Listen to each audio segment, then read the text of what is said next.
ஒரே ஒரு தடவை இந்த டிஃபனை நீங்கள் உங்கள் வீட்டில் உள்ளவங்களுக்கு செஞ்சு கொடுத்து பாருங்கள். இதுதான் வேணும்னு கேட்பாங்க. டேஸ்ட்டு சூப்பராக இருக்கும். மஞ்சள் பூசணிக்காய் ரவையை வச்சு செய்யக்கூடிய ஒரு அருமையான ரெசிபி. குழந்தைங்களுக்கெல்லாம் டேரெக்டாக இந்த பரங்கிக்காவை கொடுக்கும்போது அவ்வளோ ஆசையாக சாப்பிட மாட்டாங்க.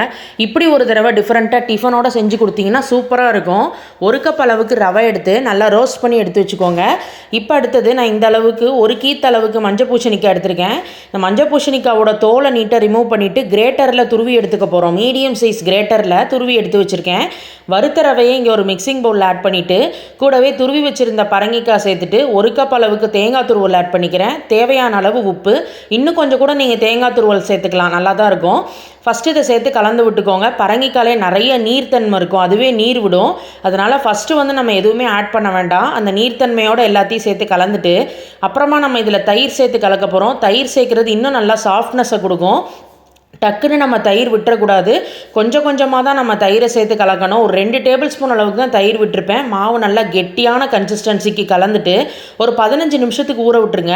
கடாயில் தேங்காய் எண்ணெய் விட்டு கடுகு, உளுத்தம்பருப்பு, கடலைப்பருப்பு, பெருங்காயம் சேர்த்துக்கலாம். கூடவே இஞ்சி துருவல் ஆட் பண்ணிக்கிறேன். கருவேப்பிலை சேர்த்துக்கலாம். காரத்துக்கு பச்சை மிளகா உங்கள் காரத்துக்கு ஏற்றவாறு சேர்த்துக்கோங்க. நான் ஒரு பெரிய சைஸ் பச்சை மிளகாயை பொடி பொடியாக கட் பண்ணி உள்ளே போட்டிருக்கேன். இப்போ இங்கே பார்த்தீங்கன்னா ஒரு 15 நிமிஷம் ஆயாச்சு. எல்லாமே நல்லா ரவையோடு ஊறி வந்திருக்கு.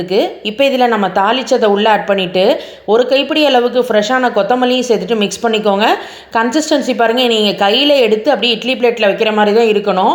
ஃப்ளோயிங் கன்சிஸ்டன்சியில் இருந்தால் சரியாக வராது. அதனால் இந்த மாதிரி ரெடி பண்ணிக்கோங்க மாவை. இட்லி பிளேட்ஸில் ஆயிலெலாம் அப்ளை பண்ணிவிட்டு கையில் இதே மாதிரி தட்டி நமக்கு ஒரு 6 இட்லி வந்திருக்கு. அதை அப்படியே இட்லி பாத்திரத்தில் தண்ணி வச்சு கொதி வந்ததுக்கப்புறம் பிளேட்டை உள்ளே வச்சுருங்க. 15 நிமிஷமாவது லோ ஃப்ளேமில் ரெடி ஆகணும்.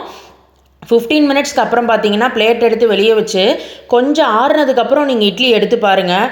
ரொம்ப ரொம்ப அருமையாக இருக்கும். நான் உங்களுக்கு ஒரே ஒரு இட்லி எடுத்து காட்டுறேன் பாருங்கள். செம்ம சாஃப்டாக இருக்கும்.